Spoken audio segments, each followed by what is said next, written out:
Well, I'm making some adjustments on Stinky Pete. Well, on the way here, running straight motor oil, Stinky Pete was running really gutless and smoking really bad. So what I figured out is running on straight motor oil has a little bit longer of a delay than with the oil and gas mix or diesel fuel, so it was not quite in time. I tried to adjust it out on the road, but I can only adjust it so far, and I was just checking some stuff out. Way before I got this motor, someone has had this timing cover off. They fixed the killer dowel pin, and I found out when they had this injection pump out to do some fuel adjustments and stuff, they had this off 2 teeth. So what was going on hills, it was running like crap, it was smoking like crazy and backfiring out the exhaust. It was acting like it was too retarded. So running on straight motor oil when it needs that extra advance, but I cannot advance it anymore, it was just throwing unburned fuel out the exhaust.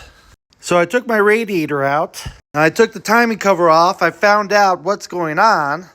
He was 2 teeth off, so that was the main problem, but I went an extra tooth. So now I can advance this injection pump more, so I should be able to run on straight used motor oil even better than I was before. Now, with these pumps, you can adjust the advance and retard by loosening the 3 bolts and moving it like a distributor on like an old V8. So like I can always retard this all the way and still run perfectly fine on straight diesel fuel if I ever wanted to.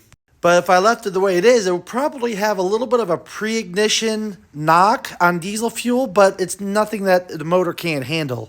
As long as I'm not advancing it by 2 full teeth from top dead center, it will be all good. So over the past 6 years, I've not ran any diesel fuel in this truck. Maybe like 5 gallons just to get home because I was running low. But I don't plan on running diesel fuel, so I'm going to advance this timing 1 full tooth and keep running motor oil. And I also really like how simple these are to work on.